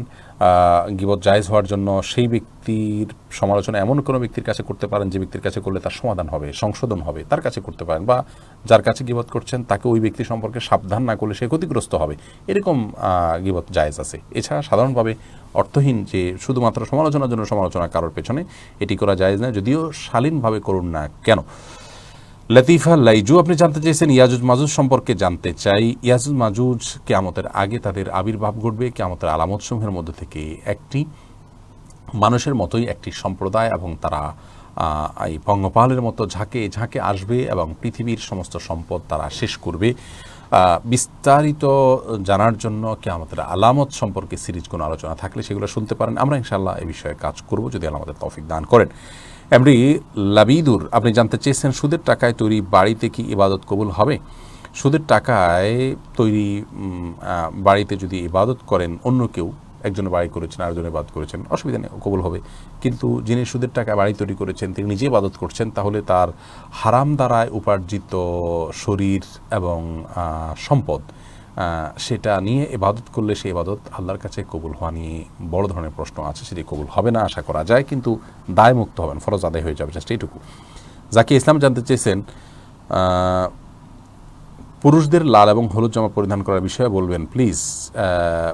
লাল পোশাক পুরুষদের পরা যায়, সেখানে এটা নিয়ে মত পার্থক্য আছে। নবী সাল্লাল্লাহু আলাইহি সাল্লামের গায়ে একবার একটা লাল জামা ছিল, সে বর্ণনার আলোচনা জায়েজ বলেন, আবার অনেক হাদিসের আপনার জাফরান কালার এবং জাতীয় কালার পরতে নিষেধ করা হয়েছে, এবং লাল কালার ঘরে বিভিন্ন বর্ণনা আছে, সেগুলোর ভিত্তিতে অনেকে নিষেধ করেছেন। এই বিষয়ে আলাদা আমরা আলোচনা করব ইনশাআল্লাহ বিইذনিল্লাহ। জয় আইডি থেকে আপনি জানতে চেয়েছেন আমার বাবা আর মা পাশাপাশি দাঁড়িয়ে নামাজ পড়েন আলাদা আলাদাভাবে, এ সম্পর্কে ইসলাম কি বলে? কোনো অসুবিধা নেই, নারী পুরুষ যদি পাশাপাশি দাঁড়ান কিন্তু ভিন্ন ভিন্নভাবে নামাজ পড়েন কোনো অসুবিধা নেই। জামাত যদি করেন তাহলে সেক্ষেত্রে নারী পিছনে দাঁড়াবেন, পুরুষ সামনে দাঁড়াবেন। ওবায়দুর সজীব জানতে চেয়েছেন বাসায় খেলনা পুতুল, টেডি ডল ইত্যাদি রাখা যাবে কি না? বাচ্চাদের খেলনার হিসাবে পুতুল রাখা যেতে পারে। অনেক উলামা ইকরামের মতে রাবিন স্কলার এটাকে জায়েজ বলেছেন, এবং তাদের দলিল হলো আমাদের আয়েশা রাদিয়াল্লাহু তাআলা আনহা পুতুল নিয়ে খেলা করেছেন, তার বাসায় পুতুল ছিল, ঘোড়া ছিল, নবী সাল্লাল্লাহু আলাইহি সাল্লাম এই খেলনাগুলোকে রাখতে নিষেধ করেননি। তেমনিভাবে আপনার একাধিক হাদিস এ ধরনের পাওয়া যায়, সেগুলোর আলোকে অনেক উলামা এটাকে জায়েজ বলেছেন, যদিও অন্যান্য উলামা ইকরাম এটাকে নিষেধ করেছেন এবং বলেছেন যে রাসূল সাল্লাল্লাহু আলাইহি ওয়াসাল্লামের ঘরে যে পুতুল আমাদের আয়েশা রাদিয়াল্লাহু তাআলা আনহার খেলনা হিসাবে ছিল, সেটি হয়তো অপূর্ণাঙ্গ ছিল, মাথা টাথা ইত্যাদি পরিষ্কার ছিল না, এই টাইপের কিছু ক্লিয়ার বোঝা যেত না, সেরকম পুতুল রাখার কথা হয়তো পারমিশন রয়েছে। তো পুতুল না রেখে বিকল্প কোনো খেলনা দিতে পারলে সেটা নিরাপদ, এবং আপনার সেই মতটিকে অধিকতর আমরা সতর্কতাপূর্ণ মনে করি। নাসিমা গাজী আপনি আইডি থেকে জানতে চেয়েছেন আমার বাবা বা স্বামী নেই এবং ছেলেও নেই, আমি কোনো ব্যবসা করতে পারবো কিনা? হ্যাঁ বোন, ব্যবসা করার জন্য বাবা বা ছেলে থাকা বা স্বামী থাকা কোনো জরুরি নয়, আবশ্যক নয়। আপনি যদি আপনার পর্দা এবং নারীত্বের যে বিষয়গুলো আছে সেগুলোকে যদি আপনি পরিপূর্ণভাবে মেনটেন করে আপনি ব্যবসা করতে চান, ব্যবসা করতেই পারেন, কোনো প্রকার অসুবিধা নেই ইনশাআল্লাহ বিদিনিল্লাহ। ব্যবসার নামে পর্দাহীন হওয়া বা শরীয়তের কোনো হারাম কাজ করে ব্যবসা করা সেটা আপনার জন্য জায়েজ নেই। সোনিয়া শারমিন স্মৃতি আপনি জানতে চেয়েছেন প্রতি মাসের আয়ের কত অংশ সাদাকা করা উচিত। বোন সোনিয়া, আয়ের নির্দিষ্ট কোনো অংশ মাসিক সাদাকা করার জন্য ইসলাম শরীয়ত আমাদেরকে নির্দেশনা দেয়নি। যতটুকু তৌফিকে কুলায় আপনি যতটুকু সাদাকা করলে আপনার উপরে প্রেশার হবে না ততটুকু আপনি সাদাকা করার চেষ্টা করবেন, সেটাই আপনার জন্য উচিত। শাহনাজ শামীমা আপনি জানতে চেয়েছেন আমাদের অনেক ঋণ, তার জন্য কার্যকরী কোনো আমল আছে কিনা। বোন, প্রথমত হলো ঋণ পরিশোধ করবার জন্য সর্বোচ্চ চেষ্টা থাকা উচিত। আমাদের অনেক ভাই বোন আছেন যাদের অনেক স্থাবর সম্পত্তি আছে, অস্থাবর সম্পত্তি আছে, তারপর তিনি ঋণের টাকাটা একরকম বলতে গেলে ফাও উপার্জন থেকে তিনি পরিশোধ করতে চান। এটা উচিত নয়। ঋণ থাকলে আপনার স্থাবর অস্থাবর সম্পত্তি বিক্রি করে হলেও আপনার ঋণ পরিশোধ করা উচিত। তাতে যদি একটু 2-4 পয়সা কম, কিছু টাকা কমও পান, তারপরও আপনি সেটা বিক্রি করে হলেও আপনার ঋণ পরিশোধ করা উচিত। ঋণ পরিশোধটা তো এটা গুরুত্বপূর্ণ একটা কর্তব্য আমাদের উপরে, আল্লাহ তাআলার পক্ষ থেকে আরোপিত একটা বিধান, বান্দার হক, অতএব এটি না আদায় করে গেলে গুনাহ হবে। অনেক লোকজন আছেন যে ঋণ আছে কিন্তু ঋণ পরিশোধের জন্য স্থাবর অস্থাবর সম্পত্তিগুলো বিক্রি করলে হয়ে যায়, কিন্তু সেটা তিনি করবেন না। এমনিতে তিনি বলেন যে আমার সামর্থ্য নেই, সেটা যেন আমাদের না হয়। আল্লাহ মাফ করুক। কারোর যদি এরকম কোনো কিছু না থাকে তাহলে তিনি ঋণ পরিশোধের জন্য বিভিন্ন দোয়া আছে, আল্লাহুম্মা কফিনি বিহালালিকা আন হারামিকা ওয়া আগনিনি বিফদলিকা আম্মান সিওয়াকা, আরও বিভিন্ন দোয়া আছে হিসনুল মুসলিমের রাহে বেলায়েতে, সেগুলো থেকে আপনারা ঋণ পরিশোধের দোয়াগুলো পড়বেন। ইউটিউবে বা ফেসবুকেও ঋণ পরিশোধের দোয়া লিখে দিলে আমাদের একটা ভিডিও আসতে পারে, সেই ভিডিও থেকে আপনি ঋণ পরিশোধের দোয়া জেনে নিয়ে সেটা আপনি পড়তে পারেন। সেই সাথে যেটি বললাম শুরুতে, খুব বেশি সিরিয়াসনেসের সাথে পাওনাদারের পাওনা পরিশোধের নিজের শক্তির সবটুকু ব্যয় করতে হবে। নিজের শক্তির অনেক কিছুকে ধরে রেখে আটকে রেখে তারপর আপনি চেষ্টা করলেন আর দোয়া করলেন, সেটা অনুচিত হবে। এরপরে শেখ ফরিদ জানতে চেয়েছেন আমার শাশুড়ি মারা গেছেন প্রায় 35 দিন হলো, আমার শ্বশুর আবার বিয়ে করতে চাচ্ছেন, এখন আমাদের কি করণীয়। ভাই শেখ ফরিদ, আপনার শাশুড়ির মৃত্যুর পর আপনার শ্বশুর যদি বিয়ে করতে চান, আপনারা তাকে বিয়ে করতে সহযোগিতা করা উচিত। আমাদের সমাজে অত্যন্ত নিকৃষ্ট কালচারগুলোর একটি হলো এটি যে কোনো পুরুষ হোক আর নারী হোক তার মৃত্যুর পর তার জীবনসঙ্গী বা সঙ্গিনী তিনি বিবাহ বসতে গেলে সমাজ সেটাকে ভালো চোখে দেখে না, বাধা দেয়। এটা উচিত নয়। একজন পুরুষ তার সতীত্ব, একজন নারী তার সতীত্ব রক্ষা করার জন্য, তার নিজের চরিত্রকে পবিত্র রাখার জন্য এবং নানা কারণে তার জীবনসঙ্গী সঙ্গিনীর প্রয়োজন আছে। এটার সাথে তার আগের স্ত্রীকে ভালোবাসা বা না বাসার কোনো সম্পর্ক নেই। এই বিষয়গুলো সমাজকে অনেক অনাচারের দিকে নিয়ে যায়। তলে তলে মানুষ অনাচারে লিপ্ত হয় এবং জুলুমের শিকার হয় এবং নানা রকমের কষ্টের মধ্যে তাদের জীবন কাটাতে হয়। সামাজিকভাবে এগুলোকে কোনোভাবে খারাপ চোখে দেওয়া ইসলাম শরীয়তের দৃষ্টিকোণ থেকে উচিত নয়, আপনাদের তাকে সহায়তা করা উচিত। মোহাম্মদ খায়রুল ইসলাম জানতে চেয়েছেন পুরুষের হাতে ব্রেসলেট ব্যবহার করার বিধান কি। পুরুষ তার জন্য আসলে কোনো শোভা ইত্যাদি তার জন্য নয়, এটা নারীর জন্য। আর নারীরা চুড়ি পরেন, তাদের আলামত, তারা হাতে চুড়ি পরবেন, মেহেদি লাগাবেন ইত্যাদি। ব্রেসলেট এটাকে মানে কাইন্ড অফ চুড়ি বলতে পারি আমরা। আর যেটা নারীদের বেশভূষা সেটা পুরুষদের জন্য পরিধান করা নিষিদ্ধ। নবী সাল্লাল্লাহু আলাইহি ওয়াসাল্লাম এক হাদিসে বলেছেন লাআনাল্লাহু আল মুতাশাব্বিহিনা মিনার রিজালি বিন নিসা, ওই সমস্ত পুরুষদের প্রতি আল্লাহ তাআলা লানত এবং অভিশাপ নাজিল হয় যারা নারীদের সাথে সাদৃশ্য গ্রহণ করে বা তাদের বেশভূষা ধারণ করে। এরপরে আজমাইন ইনকিয়াদ আপনি জানতে চেয়েছেন 11 বছর বয়সী বাচ্চা মারা গেলে সেই বাচ্চার মা বাবার কি করা উচিত সেই বাচ্চার জন্য। 11 বছর বয়সী বাচ্চা যদি মারা যায় তাহলে মা বাবার বিশেষ কোনো করণীয় ওই বাচ্চার জন্য নাই যে এমনটি করতে হবে, কিন্তু মা বাবা সেই বাচ্চার জন্য অন্য সাধারণ মানুষের মতো করে তার জন্য দোয়া করবে, তার পক্ষ থেকে যেটুকু আমল করা যায় করবে। যদি অপ্রাপ্তবয়স্ক থেকে মৃত্যু হয়ে থাকে তাহলে তো ইনশাআল্লাহ সে তাদেরকে মা বাবার জন্য উপকারে আসবে। তারপরেও তার জন্য কল্যাণের দোয়া করা এবং জান্নাতের দোয়া করা, সে কাজগুলো তারা করবেন এবং একজন মৃত ব্যক্তির জন্য যা যা করণীয় সেগুলো তার জন্য করতে পারেন, কোনো অসুবিধা নেই এবং করা উচিত যেটুকু সম্ভব হয় সেটুকু। ইব্রাহিম খান ফিরোজ, মৃত ব্যক্তির জন্য করণীয় কী কী এ বিষয়ে একটা ভিডিও আমাদের আছে, মৃতদের জন্য জীবিতদের করণীয়, এই লেখা, এটা লিখে আপনি সার্চ দিলেই আমাদের ভিডিওটি চলে আসবে। আমাদের এই চ্যানেলেও পাবেন, ইউটিউব চ্যানেলে যেখানে আপনি লাইভটি দেখতে পাচ্ছেন, অথবা ফেসবুক পেজ যেখানে আপনি দেখতে পাচ্ছেন সেখানে আপনি পাবেন। ইব্রাহিম খান ফিরোজ আপনি জানতে চেয়েছেন স্কুল কলেজে রুমে শিক্ষক ঢোকার সময় আমরা দাঁড়িয়ে সালাম দেই, এ সম্পর্কে ইসলাম কি বলে। কোনো শিক্ষক বা কোনো ব্যক্তিকে আসার পর জাস্ট তাকে সম্মান দেখানোর জন্য দাঁড়িয়ে যাওয়া হাদিস বিরোধী। নবী সাল্লাল্লাহু আলাইহি ওয়াসাল্লাম হাদিসে তিনি বলেছেন এটি অমুসলিমদের সংস্কৃতি বা কালচার, অতএব তোমরা এটি করবে না, কারোর জন্য দাঁড়াবে না। তবে কোনো ব্যক্তি আসলেন, আপনি তাকে চেয়ার দেওয়ার জন্য বা ধরে বসানোর জন্য বা এই জাতীয় কোনো কিছু করতে গিয়ে তাকে আপনি দাঁড়ানো থেকে বসা থেকে দাঁড়িয়ে গেলেন, সেটি অবশ্যই জায়েজ আছে এবং এমনটি সাদ ইবনে উবাদা সহ বিভিন্ন সাহাবীদের জন্য অন্যরা করেছেন, তাদের সহায়তার উদ্দেশ্যে দাঁড়িয়েছেন, সেটি জায়েজ আছে। সৌদি আরবের সাবেক গ্র্যান্ড মুফতি শেখ আব্দুল আজিজ বিন আব্দুল্লাহ বিন বাজ রাহিমাহুল্লাহ এই বিষয়টিকে এভাবে সমাধান দিয়েছেন যে কোনো কোনো হাদিসে এভাবে দাঁড়ানো নিষেধ আছে, আবার কোনো কোনো হাদিসে দাঁড়ানোর কথাও বলা আছে। সমন্বয় করেছেন এভাবে যে শুধু সম্মানের জন্য দাঁড়ানো নিষেধ আর সহায়তার জন্য দাঁড়ানো জায়েজ আছে। এরপরে ফারজানা ইয়াসমিন আপনি জানতে চেয়েছেন, বোন নিজের বউয়ের জন্য নিজের বউয়ের থেকে অন্য মেয়েকে সুন্দর বললে ইসলাম কি বলে এ নিয়ে? জটিল প্রশ্ন বোন। নিজের বউ থেকে অন্যকে সুন্দর বললে অন্যকে দেখলো কিভাবে? সে যদি গায়রে মাহরাম হয় তাহলে তার বিবরণ দেওয়া এটা তো গুনাহের কথা। কোনো স্বামী যদি তার স্ত্রীর চাইতে অন্য কোনো মেয়েকে সুন্দর বলেন, তার মানে সেই মেয়েকে তিনি দেখেছেন। সেই মেয়েটা যদি তার গায়রে মাহরাম হন তাহলে সেক্ষেত্রে তাকে দেখে একটা গুনাহ করেছেন, সুন্দর বলে সেটাকে মনে মনে জল্পনা কল্পনা এনেছেন এবং সে হারামটাকে আরও তার নিজের মধ্যে ধারণ করেছেন, সেটি আরেকটি গুনাহ হলো। এটা পাপের কথা এবং খুব খারাপ কথা।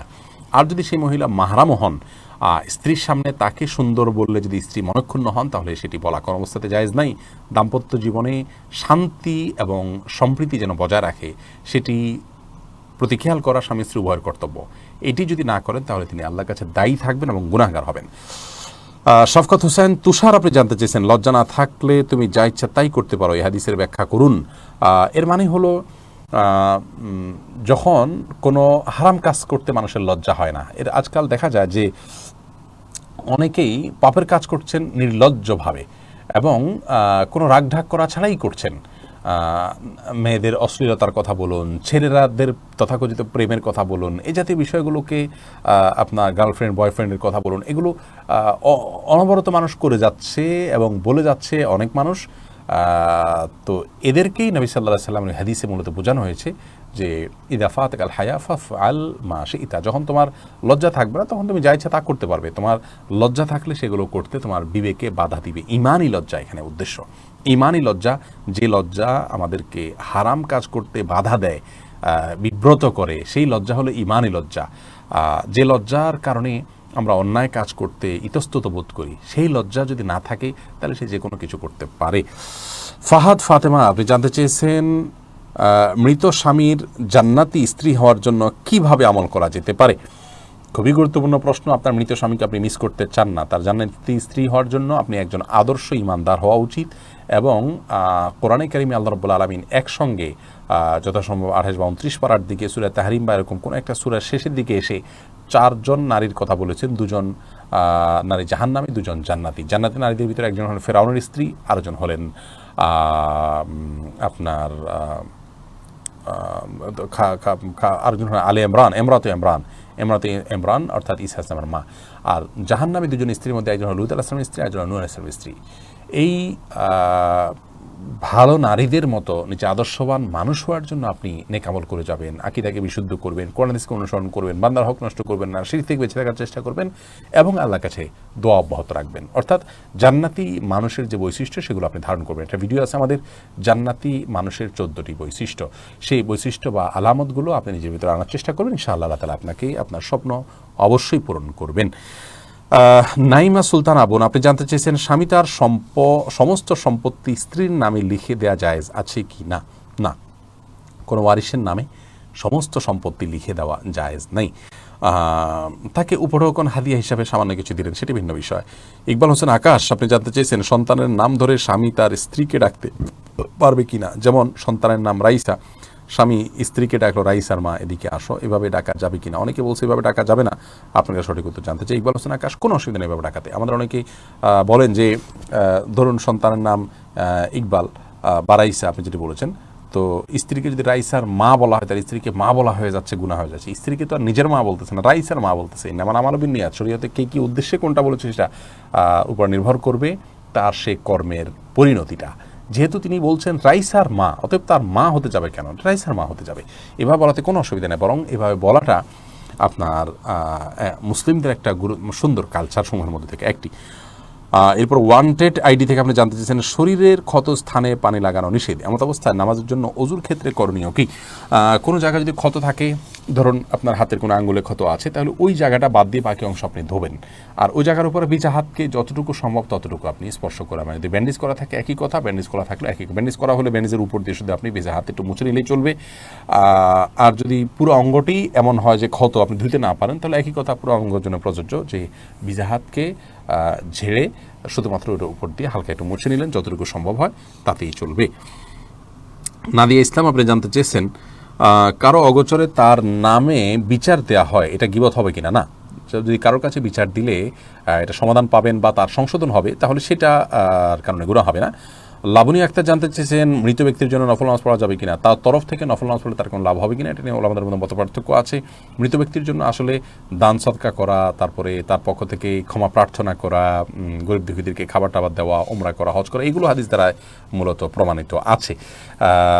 নফল নামাজ পড়ার বিষয়টি মৃত ব্যক্তির তরফ থেকে নামাজ পড়লে তার উপকারে আসবে, এ বিষয়টির মতো পার্থক্য আছে, এবং নামাজ তার জন্য খুব একটা উপকারে আসবে না, এই বিষয়টি এই মতটি আমাদের কাছে অধিকতর শক্তিশালী মনে হয়। এমনি সুমন আলী মৃধা, আপনি জানতে চেয়েছেন মানুষ বলে কোরবানি কার নামে করবে, এই কথাটা কি সঠিক? কোরবানি কারোর নামে হয় না ভাই, কারণ পক্ষ থেকে হয়, অমুকের তরফ থেকে, তমুকের তরফ থেকে, এইভাবে আমরা বলতে বলি অমুকের নামে, নাম তো আল্লাহর হবে। এটা বলার ভুল আর কি, আসলে উদ্দেশ্য ঠিকই থাকে, নামে বলতে পক্ষ হতে এটাই উদ্দেশ্য হয়ে থাকে, অতএব এটা বললে কোনো বড় গুনাহ হবে না, কিন্তু কথাটা শুদ্ধ করার চেষ্টা করতে পারলে ভালো। এরপরে আজিদুল সরকার শান্ত, আপনি জানতে চেয়েছেন যৌতুক নিয়ে বিয়ে করলে স্বামী স্ত্রী যতবার সহবাস করবে সেগুলো হারাম হবে, কথা ফালতু কথা এবং অনর্থক কথা। ইসলামের নামে ধরনের অযৌক্তিক কথা আমাদের বলা থেকে বিরত থাকা উচিত। আল্লাহ আমাদেরকে হেদায়েত দান করুন। যৌতুক নেওয়া এটা হারাম, কোনো স্বামী যদি যৌতুক নেন তিনি অপরাধ করেছেন, কিন্তু তাই বলে যতবার সহবাস করবেন ততবার অপরাধী হবেন বিষয়টি সেরকম নয়, এটি স্বতন্ত্র হারাম, এর কারণে আল্লাহর কাছে এমনি অপরাধী হবেন তিনি, কিন্তু এখানে সহবাসের বিষয়টিকে রিলেটেড করা বা এটাকে সম্পৃক্ত করা এখানে এটা অনুচিত, এটা মন গড়া। ইসলামের নামে মন গড়া কোনো কিছু বললে তার জন্য জাহান্নাম অবধারিত, হাদিসে সতর্কবাণী রয়েছে। এম হুজ্জাতুল ইসলাম, আপনি জানতে চাইছেন শাওয়াল মাসে বিবাহ করা সুন্নাত, এটি কি হাদিস দ্বারা প্রমাণিত? ভাই, শাওয়াল মাসে বিবাহ করা সুন্নাত আসলে এইভাবে বলা হয়নি। শাওয়াল মাসে বিবাহ করা যায়, কিন্তু এই মাসে বিবাহ করা সুন্নাত, এটা প্রমাণের জন্য যেটুকু থাকা দরকার কোরআন হাদিসে সুন্নাহ প্রমাণ হয় যেভাবে, সেটা মানে সেভাবে বিষয়টি আসলে প্রমাণিত নয়। অতএব শাওয়াল মাসে বিবাহ, নবী সাল্লাল্লাহু আলাইহি ওয়াসাল্লাম আর মানে শুধু শাওয়াল মাসে বিবাহ করেছে বিষয়টি কিন্তু এরকম না। আশরাফুল আলম, আপনি জানতে চেয়েছেন আমাদের দেয়া করের 100 টাকা থেকে সরকার 19 টাকা সুদ দেয়, এতে কি আমরা গুনাহের ভাগিদার হব? ভাই আশরাফুল ইসলাম, আপাত দৃষ্টিতে আমরা গুনাহগার হব না, কারণ এখানে আমরা স্বেচ্ছায় এটি করছি এমন নয়। লা ইউকাল্লিফুল্লাহু নাফসান ইল্লা উসআহা, আল্লাহ তাআলা কাউকে তার সাধ্যের বাইরে কোনো কিছু চাপিয়ে দিবেন না। আপনি সরকারকে এটা করতে বলেন না, বরং আপনি আপনার জায়গা থেকে আপনার সাধ্যের মধ্যে আপনি নিষেধ করেছেন। যেমন একটা ভিডিওতে আমরা বলেছি, সরকারের প্রতি আহ্বান রেখেছি, আপনি আপনার দায়িত্ব পালন করেছেন, এই ভিডিওটা আপনি শেয়ার করেছেন বা যাতে কথা আপনি শেয়ার করেছেন, তাহলে আপনার দায়িত্ব আপনি পালন করেছেন, ইনশাআল্লাহ এর কারণে আমি অপরাধী হব না। কিন্তু সুদ বা হারামের বিষয়টা এরকম যে এটির সাথে আমাদের সংশ্লিষ্টতা এখানে হয়ে যাচ্ছে, অপরাধী আমরা হচ্ছি না, কিন্তু তার কুপ্রভাব আমাদের মধ্যে পড়ার আশঙ্কা আছে। সেই জায়গা থেকে আমাদের আল্লাহর কাছে যেমন দোয়া এবং ইস্তেগফার করা উচিত, সেই সাথে সরকারের প্রতি নসিহা, দাবি পেশ করা এবং যতভাবে সম্ভব এটি থেকে বেরিয়ে আসার জন্য নিজের সাধ্য অনুযায়ী প্রচেষ্টা থাকা দরকার। এমএম মুক্তাদির, আপনি জানতে চেয়েছেন বর্তমানে প্রচলিত ছোট্ট বাচ্চার মুখে ভাত এই অনুষ্ঠান করা যাবে কি না। বাচ্চার মুখে ভাত অনুষ্ঠান বলতে যদি বোঝানো হয় যে সে প্রথম খাবার টাবার খাওয়া শুরু করেছে, আত্মীয়স্বজনরা এসে শুধু অনুষ্ঠান করে, তাহলে এটা আমাদের আঞ্চলিক অনুষ্ঠান। এখানে ইসলামী শরিয়ার দৃষ্টিকোণ থেকে এরকম কোনো কিছু করার নির্দেশনা নাই। আঞ্চলিকভাবে এটা একটা কালচার, আঞ্চলিক কালচার বা সংস্কৃতির সাথে কোরআন হাদিসের কোনো সংঘর্ষ না থাকলে সেটাকে কেউ সওয়াবের কাজ মনে না করলে, কোরআন হাদিসের কাজ বা সওয়াব ইবাদত মনে না করলে, তাহলে সেক্ষেত্রে এটি করাতে কোনো অসুবিধা নেই। তারপরেও এটার আর ক্ষতিকর বিশেষ কোনো উপাদান এখানে আছে কিনা বা হারাম বা ইসলাম বিরোধী কোনো উপাদান আছে কিনা আমি সেটা জানি না। সেটি পুরোটা জানলে আমি এই বিষয়ে চূড়ান্ত কথা বলতে পারতাম, আমি শুধুমাত্র মৌলিক কথা বললাম। জিনাত শারমিন বাঁধন বোন, আপনি জানতে চেয়েছেন মেয়েদের জন্য পর্দার বিধান মেনে কল সেন্টারে জব করা যাবে কি না। পর্দার বিধান মেনে কল সেন্টারে কাজ করতে পারেন যদি সেটা মেয়েদের জন্য সার্ভিসটা হয়। মুশকিল হলো কল সেন্টারের সার্ভিস তো নারী পুরুষ সকলের জন্য উন্মুক্ত হয় এবং সেখানে যথাসম্ভব নিজের কণ্ঠকে কোমল করে করতে হয়। সেই জায়গা থেকে আসলে এই চাকরিটা করা অনুচিত। তারপরেও আপনি অন্যান্য হারাম চাকরির তুলনায় এটি মানে তুলনামূলকভাবে কিছুটা সহনীয় বলা যেতে পারে। তারপরও এটি করার ব্যাপারে আপনাকে আমরা রেকমেন্ড করব না, পরামর্শ দিব না, কারণ এখানে আপনার কণ্ঠকে কোমল করতে হয়, যা পুরুষ শুনে সেটা নিয়ে বাজে চিন্তা করতে পারে এবং খারাপের পথে পা বাড়াতে পারে এবং তার সমূহ সংখ্যা আছে। আল্লাহ রাব্বুল আলামিন কোরআনে কারিমে নারীদেরকে পুরুষদের সাথে কথা বলার বিষয়ে প্রয়োজনে যদি কথা বলতে হয় সে বিষয়ে বলেছেন ফালা তাখনা আনুল কৌল, কথা বলতে যেন কণ্ঠকে কোমল না করা হয়। কল সেন্টারে তো কোমল করতেই হবে, সেই জায়গা থেকে এটি না করা উচিত। কিন্তু এটি করলে একেবারে আপনার উপার্জন পুরোপুরি হারাম হয়ে যাবে এমন নয়, কিন্তু এটি নারীদের জন্য করা জায়েজ নয়। মাহমুদ আক্তার আপনি জানতে চেয়েছেন, স্বামীর সুদের উপর ঋণ নিয়ে পরিবারকে খাওয়ান। এখন স্ত্রী পরিবারের নামাজ বা ইবাদত কবুল হবে কিনা, যদি বিকল্প থাকে তাহলে তারা এটা গ্রহণ করবেন না, আর যদি বিকল্প না থাকে তাহলে এটা গ্রহণ করলে তাদের গুনাহগার হবেন না, কারণ তাদের ব্যয়ভার বহন করা স্বামীর উপরে কর্তব্য, তাদের করণীয় কর্তব্য নয়। যদি তারা বিকল্প কোনো পথ মানে আবিষ্কার করতে পারেন সেটা তাদের করা উচিত, আর যদি না করতে পারেন তাহলে তাদের জন্য নিরুপায় হিসাবে জায়েজ হবে। মোহাম্মদ দিদার আপনি জানতে চেয়েছেন, স্ত্রী যদি স্বামীকে মিথ্যা অপবাদ দিয়ে তালাক দেয়, এই তালাক হবে কিনা। তালাক দিলে তালাক হয়ে যাবে ভাই দিদার, মিথ্যা অপবাদ দেওয়া আর আলাদা গুনাহের বিষয়। ধরুন স্ত্রীর চরিত্রে কালিমালিপন করে তিনি খারাপ নন, তারপরে তাকে খারাপ বলে তাকে তালাক দিয়ে দিল, তালাক দিয়ে দিলেই তালাক হয়ে যাবে। তালাকটা খুব ডেঞ্জারাস একটা বিষয়। সালাতুন জিদ্দুহুন্না জিদ্দান ওয়া হাজলুহুন্না জিদ্দান, নবী সাল্লাল্লাহু আলাইহি ওয়াসাল্লাম বলেছেন 3টি কাজ আছে যেগুলো মানুষ সিরিয়াসলি করলে যা হবে, দুষ্টুমি করে করলে তা হবে। আজকাল অনেক মানুষ তালাক দিয়ে এসে বলে তালাক দিয়ে ফেলেছি, 3টা তালাক একসাথে দিয়ে দিচ্ছেন, খুব ডেঞ্জারাস একটি বিষয়। জমহুরুল উলামাদের মধ্যে 3 তালাক হয়ে যাবে, যদিও ইবনে তাইমিয়া সহ অনেক উলামায়ে কেরাম হবে না, 1 তালাক হবে। কিন্তু যেহেতু জমহুর বা সংখ্যাগরিষ্ঠ আলেমের মধ্যে হয়ে যাচ্ছে, অতএব 3 তালাক কেন একসাথে আপনি দিতে যাবেন?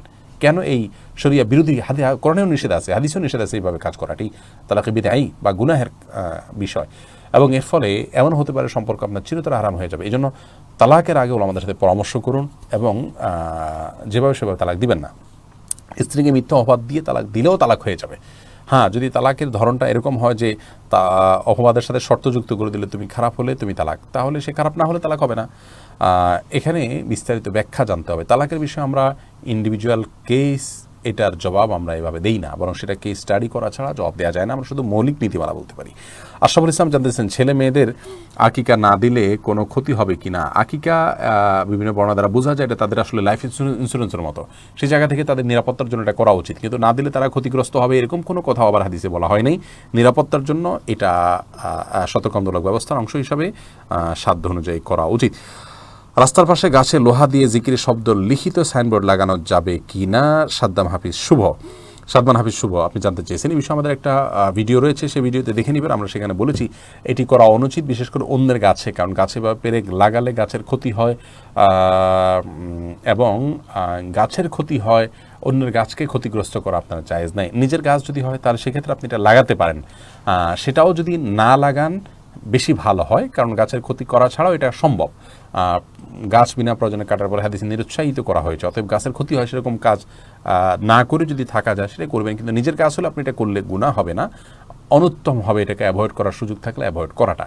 আর যদি অ্যাভয়েড করার সুযোগ না থাকে তাহলে আপনি করতে পারেন, কিন্তু অন্যের কাছে রাস্তাঘাটে আপনি এভাবে করা কোনো অবস্থাতে সঠিক নয়। প্রয়োজনে আপনি বেঁধে দিতে পারবেন রশি ইত্যাদি দিয়ে। আলপনা হোসেন জানতে চেয়েছেন, আজানের আগে নামাজ পড়তে পারবে কিনা। পারবেন, যদি ওয়াক্ত হয়ে যায় নামাজ পড়তে পারেন, কোনো অসুবিধা নেই। নাসিরউদ্দিন সোহাগ জানতেছেন, মরণোত্তর অঙ্গ দান করা যাবে কিনা। যদি কারোর অঙ্গের প্রয়োজন হয়, বিশেষ কোনো অঙ্গ যেটি না হলে কোনো মানুষের ক্ষতি হচ্ছে, কষ্ট হচ্ছে, তাহলে ইন্ডিভিজুয়াল কেস হিসাবে আপনি দিতে পারেন। কিন্তু এটা আজকাল একটা ট্র্যাডিশনে পরিণত হয়েছে যে আমি মরে গেলে এটা কবর নিচে মাটিতে পচে লাভ কি, তার সাথে মানুষ উপকার হোক, এটা জায়েজ নাই।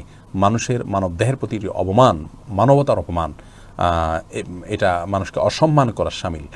বরং মানুষ তার অঙ্গ প্রত্যঙ্গ যেভাবে আছে সেইভাবে কাটা ছেঁড়া ছাড়া তাকে কবরস্থ করাই হলো মানুষের জন্য সম্মান, সেটা ইসলামী শরিয়ার নির্দেশনা। এসকে হক জানতে চেয়েছেন, নবী সাল্লাল্লাহু আলাইহি সাল্লামের পক্ষ থেকে কোরবানি করা জায়েজ আছে কিনা। জি, জায়েজ আছে। এসকে সাদাব জানতে চেয়েছেন, আমাদের এখানে একজন আরেকজনের হজ করেছেন, এখন যিনি হজ করতে গিয়েছেন তারও কি হজ হয়ে যাবে? আরেকজন হজ করার জন্য তার নিজের হজ আগে হতে হবে। তিনি যদি আগে হজ করে থাকেন তাহলে এখন অন্যজনের পক্ষ থেকে তিনি হজ করতে পারেন, অসুবিধা নেই। অন্যজনের পক্ষ থেকে হজ করলে তিনি যে কষ্ট করেছেন সেজন্য তাকেও আল্লাহ তাআলা হজের সওয়াব দিবেন, সেই আশা করা যেতে পারে। এরপরে আপনার নূর ইসলাম মনির জানতে চাইছেন গোসল করলে পুনরায় অজু করতে হবে কি না। ভাই নূর ইসলাম মনি, গোসল করলে পুনরায় অজু করার কোনো প্রয়োজন নেই। গোসলটা যদি সুন্নাহ সম্মত গোসল হয়, গোসলের শুরুতে যদি আপনি 2 হাতের কবজি, কুলি, নাকে পানি, মুখ ধোয়া, হাত ধোয়া, মাথা করে এরপরে গোসল করেন, শেষে পাও দিয়ে বের হয়ে আসেন, তাহলে আপনার গোসলের সাথে অটোমেটিকলি অজু হয়ে যাচ্ছে। শুরুতে যদি সুন্নাহ সম্মত গোসল করেন, অজুর নিয়ত থাকে, তা না হলে আলাদা করে অজু আপনাকে করতে হবে যদি অজু সুন্নাহ সম্মত গোসল আপনি না করেন। শহীদুল ইসলাম জানতে চেয়েছেন হাঁটতে হাঁটতে কোরআন তেলাওয়াত করা যাবে কিনা। কোনো অসুবিধা নেই, কোরআন তেলাওয়াত বসে বসেই করতে হবে, এমন কোনো বাধ্যবাধকতা নেই। আপনি চলতে ফিরতে উঠতে বসতে কোরআন তেলাওয়াত করতেই পারেন, কোনো অসুবিধা নেই। এরপরে প্রশ্ন হলো, ঈমান থাকার পরও কোনো মুসলমানকে বা তার বংশের লোকজনকে খারিজি আখ্যায়িত করার ক্ষেত্রে ইসলামের হুকুম কি। মোহাম্মদ আবদুল্লাহ ইউসুফ বলেছেন, খারিজিদের বিভিন্ন আলামত সম্পর্কে বিভিন্ন বর্ণনা রয়েছে, সেগুলোর ভিত্তিতে কোনো ব্যক্তিকে খারিজি বলা মৌলিকভাবে জায়েজ রয়েছে, কিন্তু আজকাল এটা খুব বাজেভাবে ব্যবহার হচ্ছে এবং সামান্য আপনার মতের অমিল হলে বা খারেজিদের হয়তো কোনো একটা বিশেষ দিক কারোর মধ্যে দেখা দিয়ে তাকে খারেজি বলে দেওয়া হচ্ছে, এটা উচিত নয়, এটা জায়েজ নয়। এক্ষেত্রে দায়িত্বশীল হওয়া উচিত। মুশকিল হলো আমরা আজকাল সবাই অন্যকে নিয়ে ব্যস্ত, নিজেকে নিয়ে আমরা খুব কমই ব্যস্ত। সবাই অন্যকে ফতোয়া দেওয়া, অন্যকে ট্যাগ দেওয়া নিয়ে ব্যস্ত। আল্লাহ তাআলা আমাদের হেফাজত করুন। আনিকা রিদি আপনি জানতে চেয়েছেন বাচ্চাদের জন্য কি দোয়া করা যায় কোরআনের আলোকে। আপনি আপনার নিজের সন্তানদের জন্য যদি দোয়া করতে চান, তাহলে সেক্ষেত্রে আমাদের একটি ভিডিও ক্লিপ আছে, সন্তানদের জন্য মা বাবার দোয়া, এই জাতীয় লেখা দিয়ে আপনি সার্চ দিলে পেয়ে যাবেন, আশা করা যায়। সে দোয়াগুলো করতে পারেন। বিভিন্ন নবীরা তাদের সন্তানের জন্য দোয়া করেছেন, বিশেষ করে সূরা ফুরকান আয়াত নম্বর 74 শেষ অংশ, রব্বানা হাব লানা মিন আজওয়াজিনা ওয়া যুররিয়াতিনা কুররাতা আয়ুন ওয়াজআলনা লিল মুত্তাকিন, ইমাম এটি পড়তে পারেন। রব্বি হাব লি মিনাস সলিহিন, এটা পড়তে পারেন। আরও বিভিন্ন দোয়া রয়েছে, সেগুলো আপনি পড়তে পারেন। ইব্রাহিম হোসেন পরশ জানতে চেয়েছেন কোচিংয়ে ছেলে মেয়েদের একই সাথে পড়ানো যাবে কিনা। যদি তারা প্রাপ্তবয়স্ক হয়ে যেয়ে থাকে তাদেরকে একসাথে পড়ানো যাবে না। যদি পার্টিশন দেন, পর্দা দিয়ে দেন, আলাদা রেখে পড়ান এবং তাদের মিশ্রণ না ঘটে, তাহলে সেটি জায়েজ হতে পারে। সেক্ষেত্রেও তাদের কণ্ঠ ইত্যাদির ক্ষেত্রে এবং মিশ্রণের ক্ষেত্রে ফিতনার যে দুয়ারগুলো আছে সেগুলোর বিষয় নিয়ে যথেষ্ট সাবধানতার সাথে যদি আলাদা করতে পারেন এভাবে, তাহলে সেটি জায়েজ হতে পারে। বারেক আয়েজ আপনি জানতে চেয়েছেন ফজরের সুন্নাত নামাজ আগে পড়তে না পারলে কখন পড়বে। অনেক ওলামায়ে মতে ফজরের ফরজ নামাজের পরপরই পড়তে পারবে সূর্য ওঠার আগ পর্যন্ত।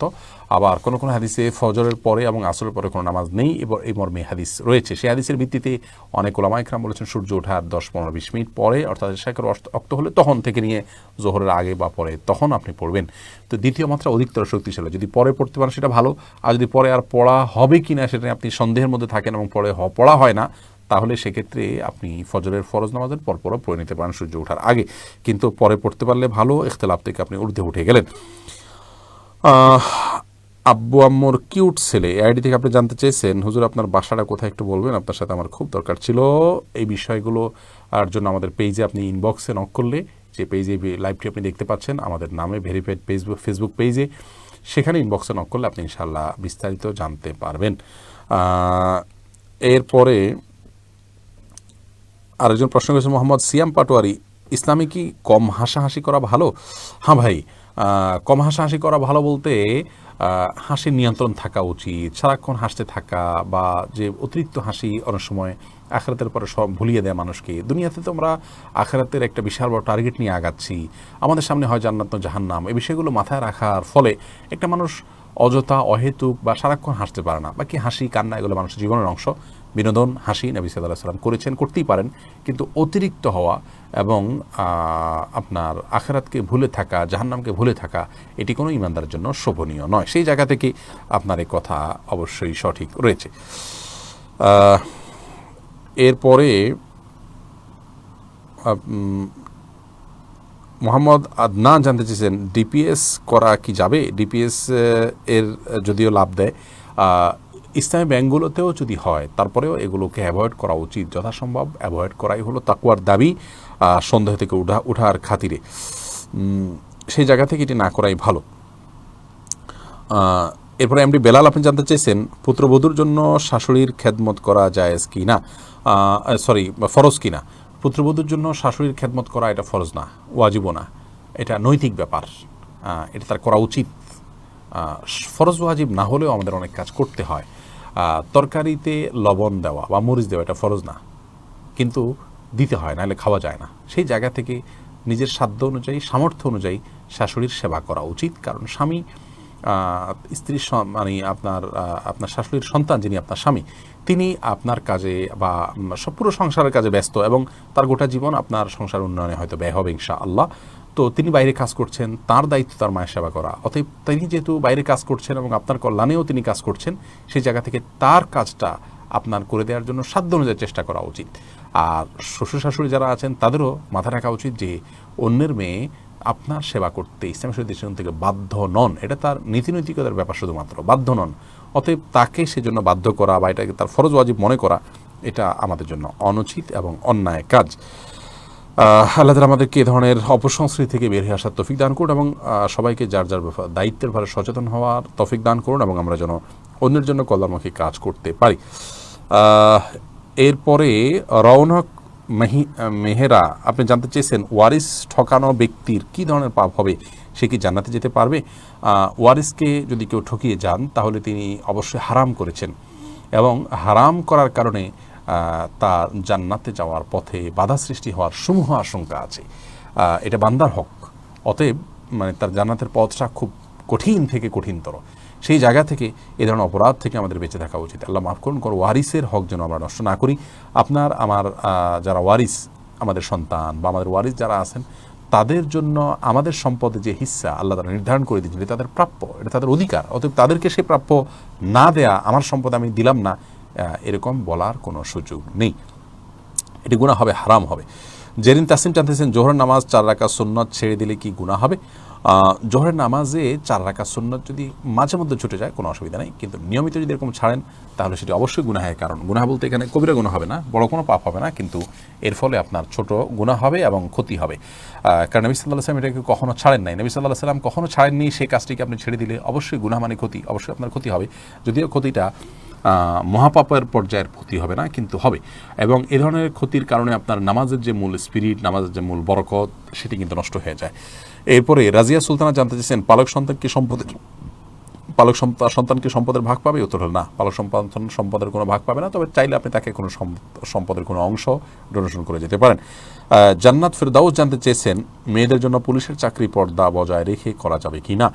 পর্দা বজায় রেখে কীভাবে পুলিশের চাকরি করবেন? যদি সেটা করার কোনো সুযোগ থাকে, এরকম কোনো জায়গায় আপনার ডিউটি হয়, তাহলে সেক্ষেত্রে আপনি অবশ্যই করতে পারবেন, তবে পর্দার বিষয়টি আপনাকে নিশ্চিত করতে হবে, তা না হলে এটি জায়েজ হবে না।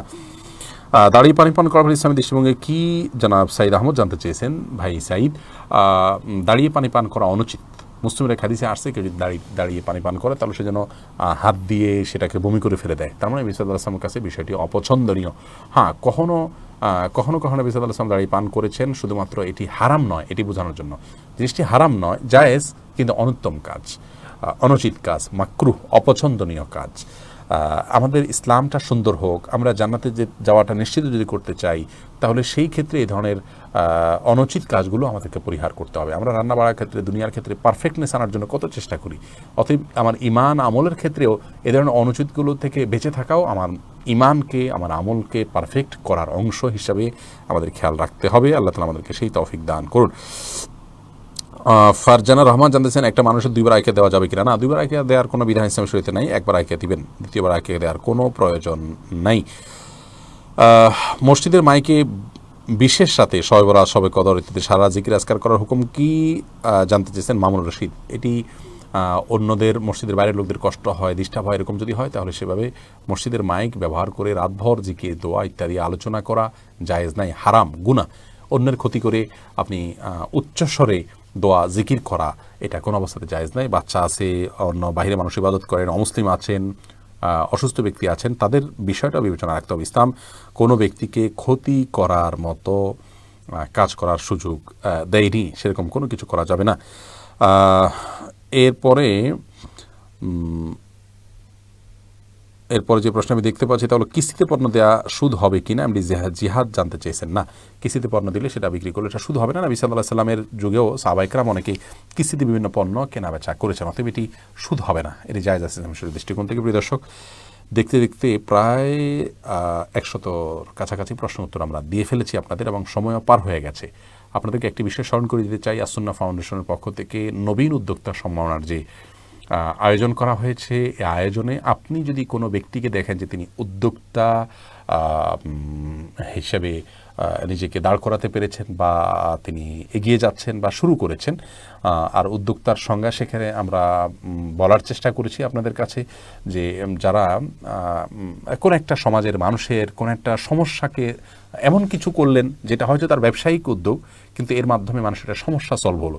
একটা মুদি দোকান দিলেন, এটা তো আর এমন কোনো সমস্যা সলভের বিষয় না।